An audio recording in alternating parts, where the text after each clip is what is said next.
carbon net neutrality in agriculture, challenges and way forward. I now request the speaker to begin. Thank you. Yeah, thank you, madam, and good afternoon, everyone. Hope I'm audible. Yes, you are audible. Okay, ma'am. This is a quite interesting topic.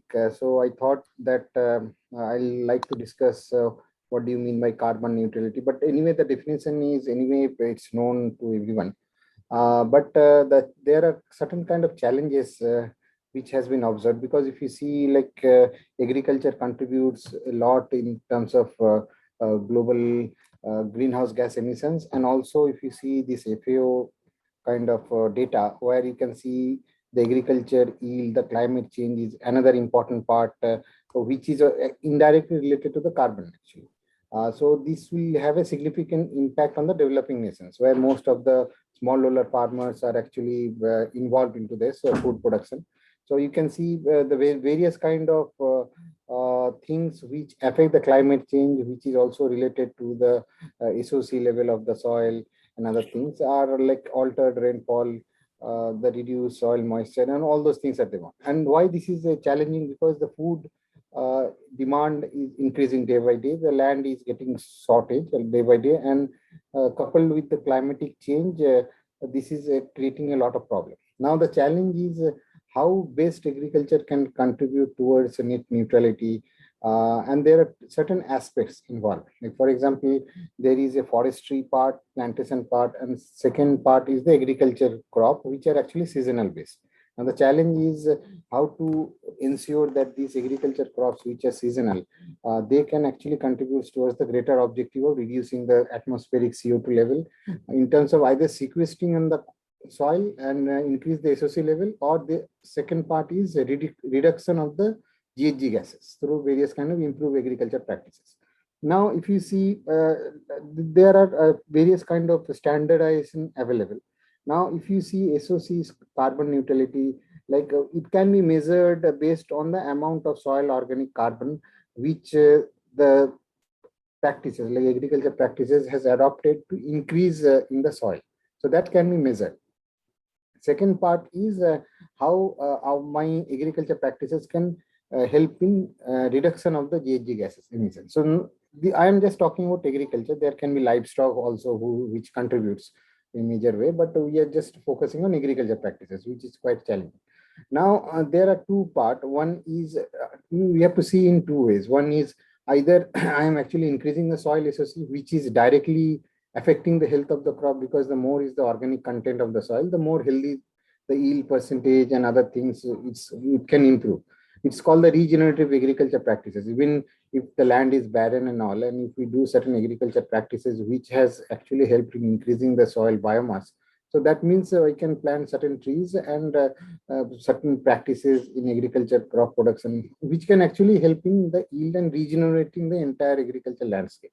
So that is one part. Second part is I am already cultivating certain things in a soil, maybe paddy, wheat and all. And due to my current practices, I am contributing certain GHG gases emission to the atmosphere. So I can curtail these emissions through adopting by certain practices. So in Farmsio, basically, we are trying to work towards this solution so that the farmers can adopt these practices and contribute towards carbon neutrality and also participate in the climate change perspective. Now, the question comes is why the farmers will do. So definitely the farmers will ask, like, if I am doing this, what is the benefit we are earning? So why the farmers will get motivated? Like they will be saying, I am doing traditionally, why I should bother about the environment? It's the government duty. And I am doing, it's my own thing that I should earn my profit. So the question comes is how to ensure that the financial benefits the farmers gets if they adopt these practices. So that's where the carbon trading comes into the picture. Now, if I want to trade the extra carbon, which can be the units of tons, 1 ton is equivalent to 1 credit, which can be traded internationally on certain dollars. So for example, $6 to $8 per ton, or maybe $10 to $15 based on the certain thing. These can be passed on to the farmers. Now we can always say that if a farmer adopt these practices, and they can always earn an extra income per acre if they adopt based on the credits, number of credits they generate. Now there are certain standards which actually verify this, that this is because it has to get certified, verified, then only other players in the international market who are willing to fund these kind of credits, because they also has a commitment in contributing to the global climate reduction commitments. So those, they are also interested. So they will look for projects where they can contribute significantly to help these projects where carbon is getting funded or being adopted. So they will be interested. Now the question comes is, what is the reliability, the transparency in the system? So if a group of farmers who does carbon farming and they says that we have sequestered at least 2 credits, so equivalent to 2 tons. So how a person sitting in any Europe or US, they will know that it has been done, so that they can transfer the money in term through the exchange, which is widely recommended. So that's come the part of verification. So where there are certain agencies, standards available who actually certify, and they certify the methods in verifying these credits. So that's how the term called the MRV comes into the picture. So I'll just go through that. So this is one of the other things where the carbon part in the agriculture can be summarized. Like the fundamental idea to increase carbon sequestration in agriculture is to adopt practices for the farm products and generate extra credit which can be traded in the carbon market. So it can be both way. Both can be through sequestration or through emission reduction in the atmosphere. So Farmsio has these practices which we are actually doing. So you can see the monitoring and evaluation, measuring the SOC level after harvest. So there are certain kind of practices we do, methodology, and we convert that into carbon credits. We are also working towards that, so that it can be traded internationally, and in turn the farmers can get benefit.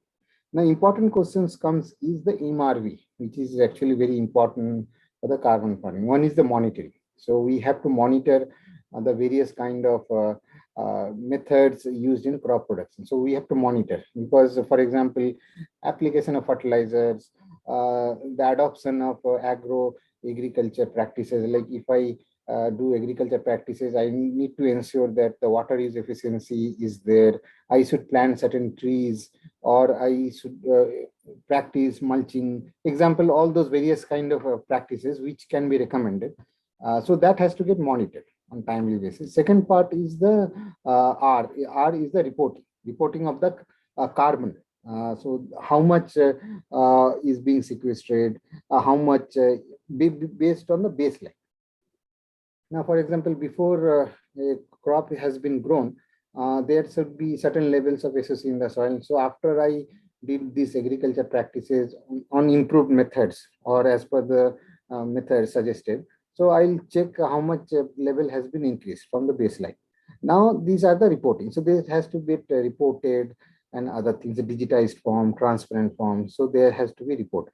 Third, very critical part is the verification. So once what I have reported certain thing, it has to get verified. So there are certain international standard, it has to get verified as per the international standard, and then it can be marketed. So these three are very critical.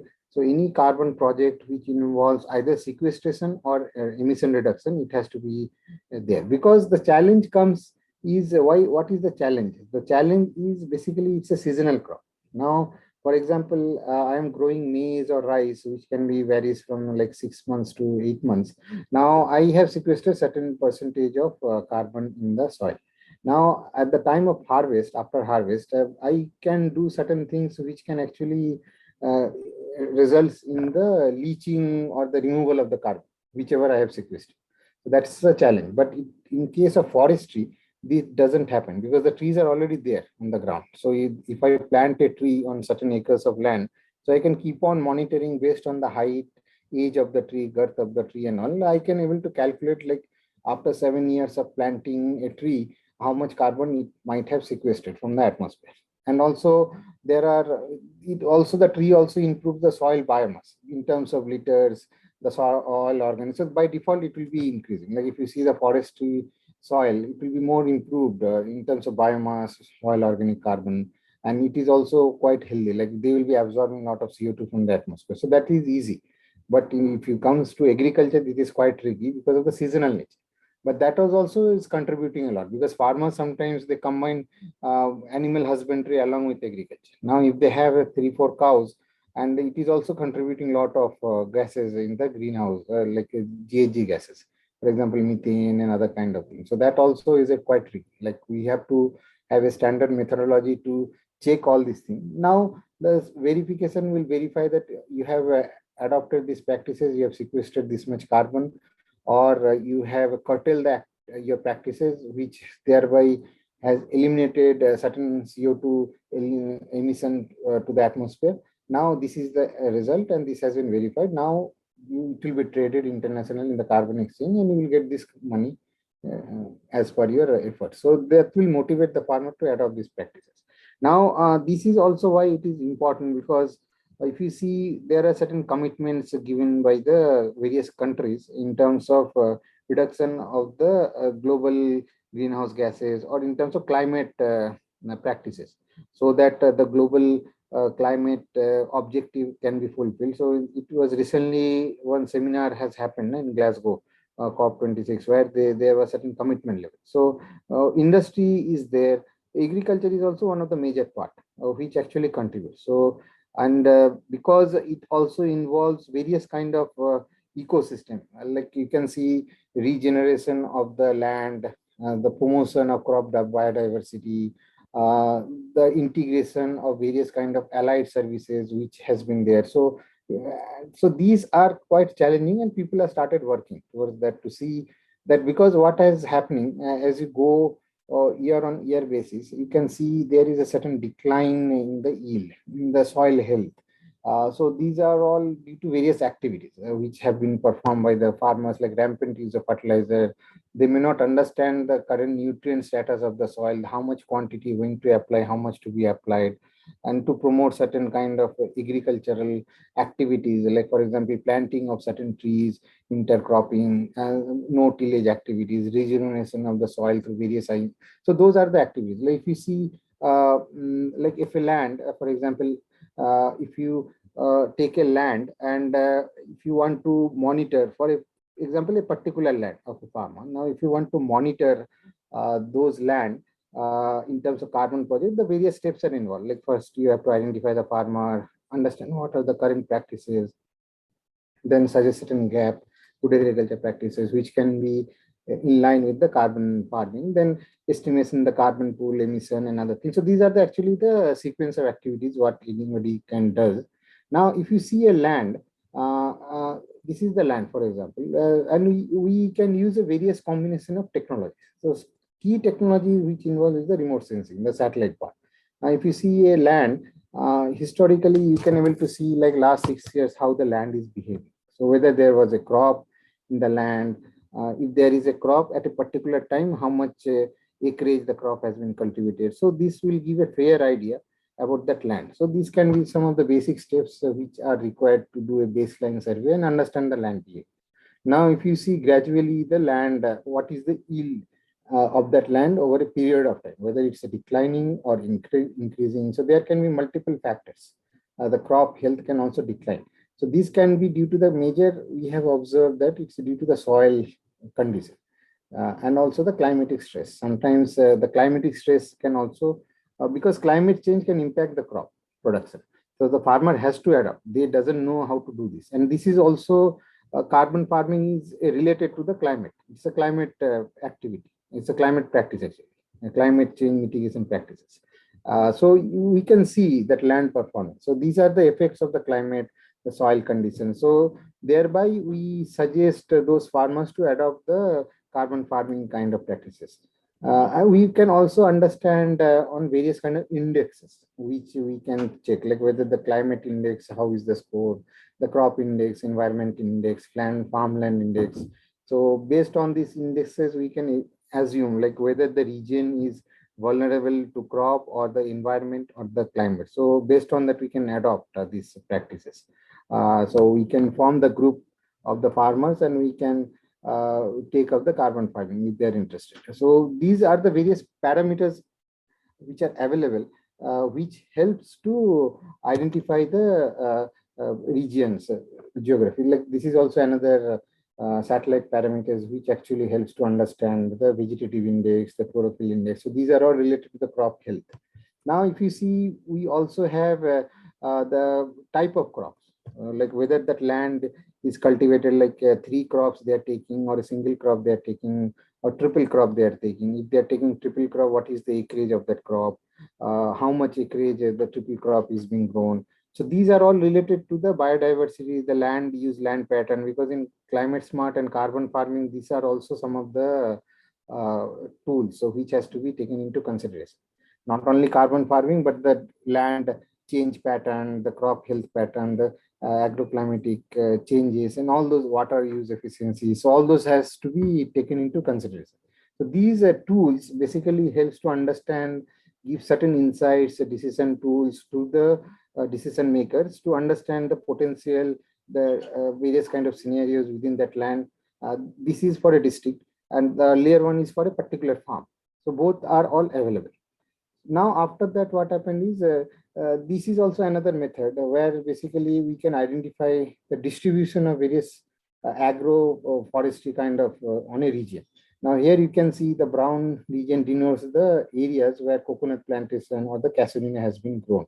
So these actually is a sink, carbon sink. So they actually absorb a lot of things, and these are all healthy. So that's how we can identify that whether that region has any agroclimatic zone, forestry zones, or the plantation zones.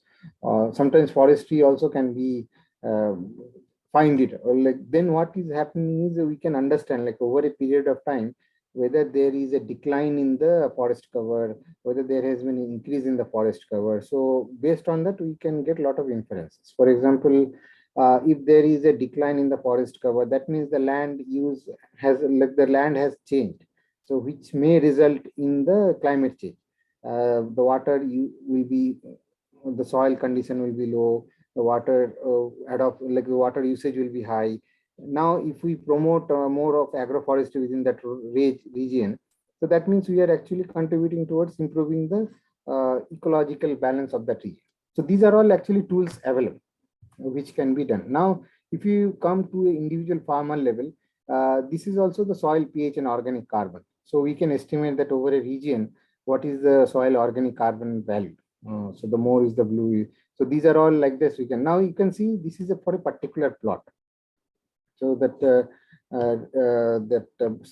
box, which is actually the farmer land, and at various depths, we can able to understand what is the SOC, soil organic carbon. Now, once we have all these basic tools, then we can recommend the practices which can be adopted by the farmer to improve the soil health. So we have already seen, due to satellite capabilities, the various decision tools which are available, the agroforestry levels, the SOC level, the crop health over a period of time, the vegetative growth of the tree over a period of time. Now the SOC, the current level, and at various depths. So these are all available in the satellite. Then we can recommend the practices. So once they adopt carbon farming practices, then again we can use the satellite thing to measure the SOC level. Then we can check whether the SOC level has increased or decreased, and if that is increased on a certain significant level, then it can be traded. Then the question comes is at 1 acre of land, if I'm growing, for example, paddy or wheat, how much carbon I can sequester? I have a limitation. I cannot sequester more than 1 ton. Maybe, example, I may not. So farmer, whether the farmer will say that, okay, I have adopted, beyond that, I cannot sequester more. So, but the carbon farming or the carbon credit market doesn't work like that. They will say that, okay, this is one part where you have actually improved in the soil health, or you have curtailed certain practice by using certain practices, you have curtailed the emission of GHG in that aspect. But there are other factors also involved, like whether you have improved the water use efficiency, whether you have contributed certain things towards the region where you are actually growing the crop. So those factors are also considered. Now, we cannot do individual farmers because sometimes it is a problematic. So they does in a group kind of concept. So group farming will be there. And there are certain limitations also, like some of the things may not be, like for example, if you go to a forestry land, the depth of SOC will be higher compared to a land where crop is being grown. So those are the conditions which are already specified in the international standard, like what are the things to be considered, what are the things not to be considered. So those are the there. Similarly, if you see, there is a satellite tool available to measure the soil nitrogen content. So this is also important because this also results in GHG emission, like nitrous oxide, NO2, and this is also directly related to the application of fertilizers. So sometimes if you use traditional fertilizers and if the moisture level in the soil is not adequate, there might be emissions happen, two and all. So there are certain specialized fertilizers available which can be used to conserve the emission and maximum utilization of nitrogen, so that absorptions happen maximum. And like nano fertilizers, various kind of inputs are available in the market, and farmers may also practice certain methods like no tillage. So sometimes they will ask, like in a paddy, if I don't burn the stubble burning is a major contributor. Like if you see rice, wheat, and all, most of the farmers will burn the stubbles. It can result in the methane, CO, carbon monoxide emission. So these practices actually contributes to the global warming kind of thing. Now we have to educate the farmer, stating that there are other ways through which you can actually eliminate this stubble burning. Like machines are available, low biomass rice varieties are available, and there are machines which actually convert the stubbles into some kind of manure. Those are all available.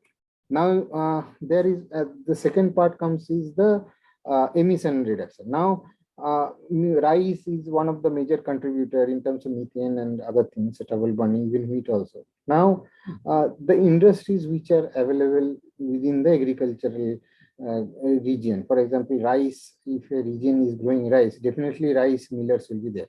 Now, if rice millers are there, definitely they will be contributing towards global warming in terms of burning to the factories or certain things. So that also is taken into consideration. Now, if you see these images where we have actually taken like what are the various kind of paddy growing region and how it is related to the carbon monoxide emission into the atmosphere, and whether there is any relation to the crop versus the carbon monoxide column over that region. And the more is the so these we can check like based on the color index and all, each month wise emission status and the crop growth status. So if we see that the crop is actually contributing towards more, so we can check whether that region is growing any crop or it's due to the industry. Similarly, this is also can be done through the methane one. So all those solutions are available, which can actually correlate with the carbon emission part and the carbon sequestration part. So, but mostly remote sensing has to be one of the tool which is used widely. And it has to be used because every activity or any solution has to be scalable. Now, I cannot do a pilot, and if it is not scalable, that concept is actually not practical to adopt. So whenever any solution has to be adopted, it has to be scalable. Now that is the one of the challenge. So to overcome this challenge, use of remote sensing is quite important. Now there might be a question like only how to interpret the remote sensing part and how to arrive to a result. So how we'll be doing is based on the image and certain parameters, they use the machine learning tools to predict with certain kind of accuracy. So based on certain trained data, which is all available, they will try to predict. So that's how the scalability can be achieved. So once you calibrate the results and have your own algorithms defined, and if the machine learning model is able to predict with more than 90%, so no need to take any ground truth. So initially, these data are all taken, satellite can give you anything, but whether the results are correct or not, how to interpret. So to get the interpretation, some ground truth has to be there. So for example, if I have measured through satellite that soil organic carbon is this much centimeter, but we may not be sure whether this is correct or not, or whether this percentage of SOC is due to the type of crop or due to the type of soil. Because black soil by default, it will be having a good this thing compared to sandy soil. So, and also leguminous crops, fixation is there. So those are the various kind of scenarios might happen. So for that, ground truthing is important. So the result come out, people goes to the ground, do physical soil sample sometimes to check the results. They take the soil sample of the farmer, they give it to the lab, then they try to check the results obtained through the satellite. Then based on those results, they use the machine learning to make the model perfect. Then it can be widely used across any globe, unless until the parameter changes. So they keeps on adding the parameters. And anyway, the farmers training, their education is always required, so that they can change from the current practices to the improved practices, whereby they can earn certain money by adopting these practices. So, and that's how they will also get motivated, and they will also get contribute. So this is also directly linked with the supply chain. Now, for example, if a supply chain company is sourcing certain kind of produce from a region, they will be interested to understand whether that region is adopting sustainable agriculture practices in terms of improving the soil health, contributing towards improvement of the ecological region, taking up crop diversity. They are adopting water use efficiencies. So they will be also interested so that wherever they are trying to source certain produce like tons and tons of rice, wheat, or any kind of thing. Now, if they have this kind of matrices, they also will be able to fulfill the commitments what they have given in terms of global climate change mitigation efforts. Now, for example, if a organization in the supply chain, they are procuring certain items, agriculture produce, and they're exporting to Europe and US. And if the buyers in Europe and US, they want to understand whether a crop which I am procuring from a region, whether they have been sustainably grown, whether they haven't harmed the environment in terms of reduction of the SOC or destruction of forest and all. So they will be interested to know all this. And if a farmer or a region adopt these practices, they will be definitely happy, and they will also contribute to improvement or for their practices, livelihood and adoption, so that they can continue these practices over a long period of time. And they can also fulfill their climate commitments. So it's all interlinked within the value chain. I will stop here. So if we have any questions, we can take it up.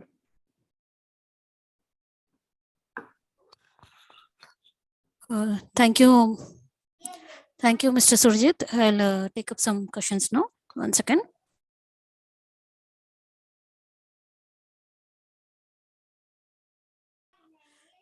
Okay, so the first question is, why is carbon net neutrality in agriculture an important topic? As I told earlier, why it is an important topic is because agriculture contributes a lot towards the global warming, like in terms of emission, in like as I told you in the last couple of slides also, like methane is one of the contributor, carbon monoxide in terms of stubble burning and other things. So they contribute a lot in the agriculture scenario. And sometimes this climate change is actually impacting the crop growth. Like over a certain period of time, the yield reduction has happened, and actually it is happening, and it's also due to the soil health also. Now, carbon, how to measure, like how whether my agriculture practices is actually improving the climate change, and how I am actually doing it. So I can do is I can absorb the atmospheric carbon dioxide, and I can sequester in the soil in terms of carbon. So what are the ways I can do this? So there are certain practices during crop growth which can help to achieve this. Then we can measure. So this is actually the contribution towards the climate change commitments in agriculture. So that's why it is important. Now, if you see in agriculture, there are certain specified norms, like how we can define a soil as healthy, whether the carbon in 15 centimeter of a soil is healthy compared to the carbon in 30 centimeter of soil. So those are the parameters. So that they're all baseline details are available. Like I can consider if it is a seasonal crop, if the SOC is around 15 centimeter or 30 centimeter, whatever it is, I can say it's a healthy soil. Now, what I can do is I can check like whether the SOC, what is the current level, and how much I can improve the soil. So that's how the neutrality is important. Now, right now, neutrality is in the sense like it's a now positive side. I'm contributing more to the global climate, and I'm actually doing less to reduce that effect. So this is on the positive side. Negative, carbon negativity is very difficult. Like few countries as carbon negative, like Bhutan and all, where their contribution to the global GHG gases is very low, and their contribution towards absorption is very high. So, but right now we are in the positive side. Our contribution to the atmospheric GHG gases is very high, but our contribution to reduce that effect is low. So at least what we can do is from positive to at least we can try to bring it to zero level. So that's why it's important. Now the question comes is how we can bring it to zero level. So there are two ways. One, either I can emit less or I can absorb more. So both ways possible. That's why it's becoming important. Now, if we don't do this at the long term, long period of time, the yield of the crop will definitely get affected. Okay. Mr. Surajit, can you please stop sharing the screen and then you can on your camera? Yeah.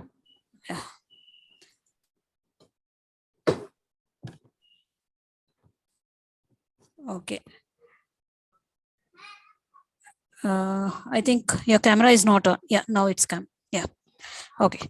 Thank you. So next question is the concern about carbon net neutrality in agriculture more for policymakers or for the actual farmers?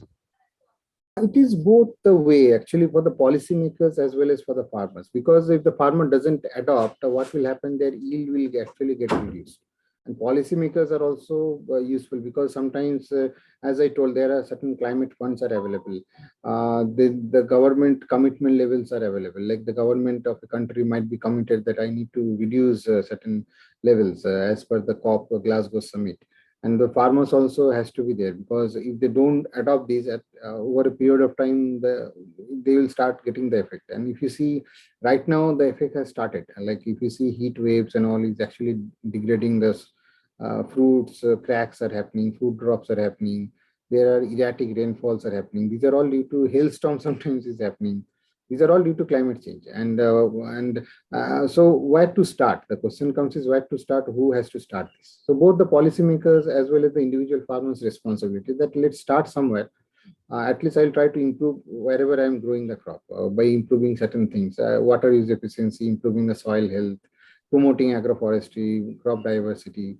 And also policymakers, they will also support the farmers in terms of various kind of funds arrangement, then linking that thing. And sometimes the blockchain can also be important, because if you want to trade this carbon credit internationally, they want the transparency and the commitment level. So blockchain also plays an important. So these are the various technology where the policymakers can play a big role.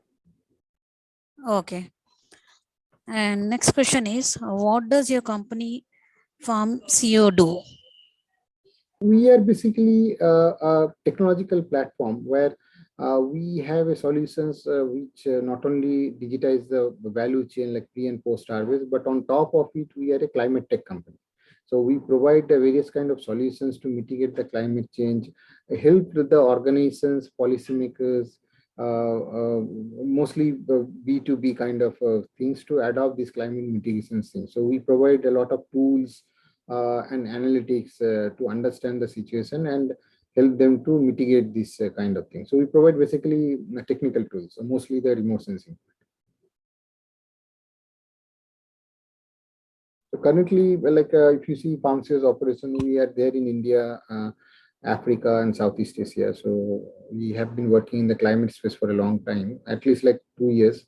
We understand this will be a major challenge in future, and there are challenges in adopting, understand how to mitigate this kind of risk. So that's how we are actually providing tools to various kind of policymakers, development agencies, as well as farmer organizations.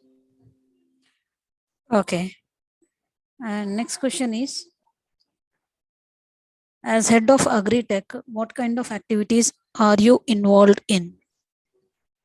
Mostly, it's like I am actually heading this thing. I have a team who does all this, mostly the ideation part, connecting to the decision makers, educate them the effects of all these challenges, and we connect with them.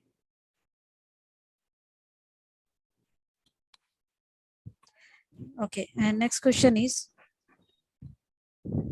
Where are we currently in digitization of agriculture? What is the progress the country has made so far?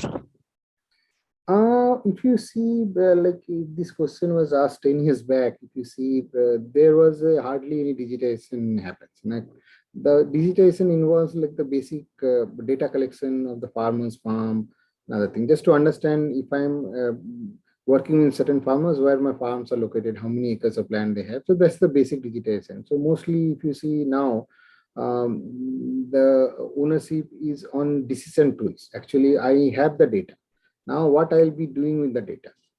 So I need to have certain kind of decision tools. So digitization is actually being done. Maybe some part it may not be there, some part it's there. Some state they have adopted a wide range of digital tools. Some state may not have done it. Some organization has done, but they are all aware that the importance is required. Now, once we digitize, the next question comes is how I can use this data.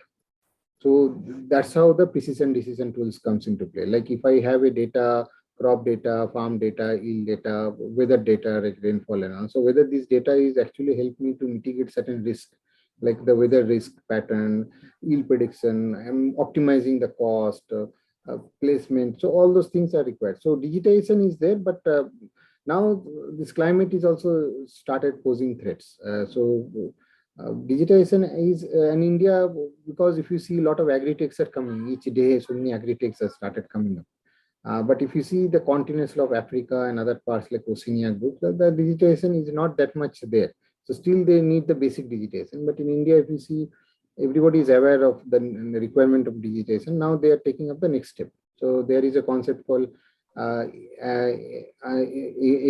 4.0 kind of thing. So they have started talking about the next kind of revolution in Agritech. Next question is, please tell us about your work on input marketplace integration and market linkages. This is basically what we have a platform where we enable the various input suppliers and buyers to use the platform to connect to the farmers as well as to the buyers. So we have a blockchain and traceability solutions basically, and also we provide certain scoring parameters like sustainable scorings and also that the supply chain is transparent because everything is revolved around climate, so we work towards climate. So whenever we give a marketplace platform, we try to check that whether these parameters are also provided to the suppliers, buyers. So if a buyers wants to use Farmsio's marketplace and if they want to buy certain things, they also get certain scores to understand the sustainable adaptability of the region. They can also get the traceability solutions. So that is one part. The second part is the farmers is actually buying certain inputs and all from the farmer, so that we can ensure that through the platform the spurious seeds are eliminated. They can get at a good price as per the produce available, like as per the price fixed by the various suppliers. So those are all available. So like if you see the FPO model, now FPO model is mostly to the aggregator model. So the FPO can adopt this platform to aggregate the demand and supply part. So those are the various kind of advantage what our platforms gives.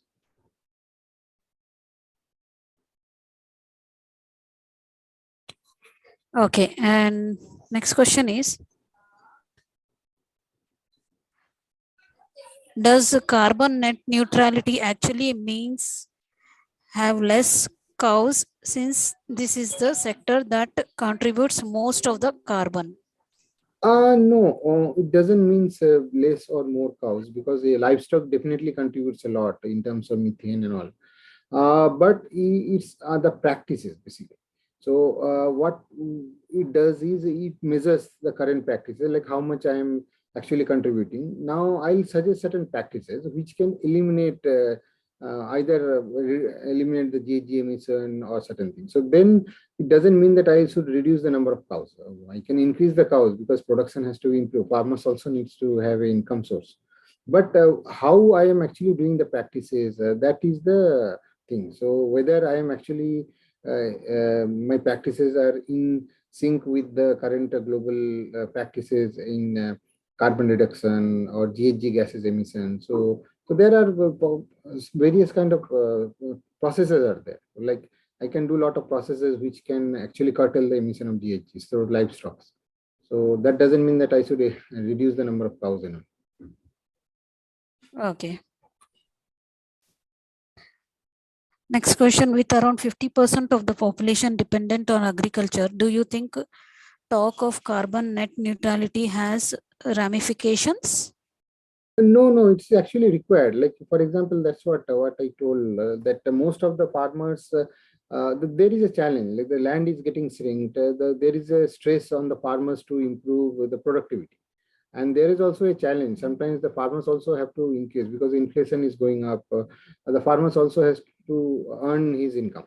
Now, because all these pressures, what is happening, the education level of this effect is not there. Now, if I say farmers sometimes assume that if I apply more fertilizer, my yield will increase. But that doesn't mean, because that can actually harm the soil environment, soil health and all.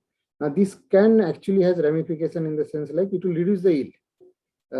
So that doesn't mean that, so I have to improve the practices so that my yield is also increased. I can successfully curtail the effect which is being done on the environment, and still I can produce more. So that's the things actually. And the farmers are also can increase a lot of money. Like if we can able to exchange these things. Like for example, there are certain barren lands. Now the barren lands can be made a cultivable land, provided I do certain practices to make the barren land as a cultivable land. So the basic step might be to start planting certain trees, which can give certain kind of income to the farmers. Then once the tree is there, we rejuvenate the land. So it's called the landscape-based management, where I have to actually improve the land so that other areas which are non-cultivable can be made cultivable.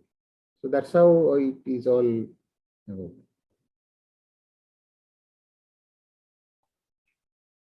Okay. Next question. You had received a national award from the President of India in December 2014. Tell us about please tell us about this. No, this is actually, so we did some innovation to some, we have actually developed certain kind of instruments for the blind people and all. So for that, it was actually donated to certain organizations, and for that we got that award.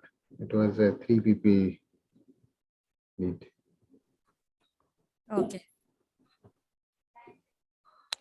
And next question. Today in Indian agriculture, what are some good businesses to start?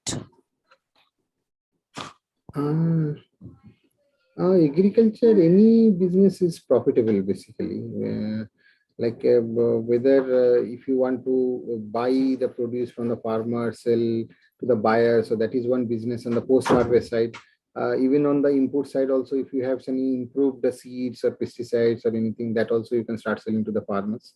Then there are certain advisory services in terms of linking certain services like financial linkage, where finance is also a core part. Farmers need money, and they are still depending on the local money lenders. So in terms of whether the input sellers, the shops or other things, so that can also be a good way to contribute, because they banks they doesn't provide any collateral free loans unless and it's a large loan. So they need also microfinance loans. So any business is possible. Even the processing can be a problem, because even storage facilities, like if you see any farmers, they doesn't store. Transportation logistics is a problem. They sometimes face difficulty once the crop is harvested. They face a labor shortage.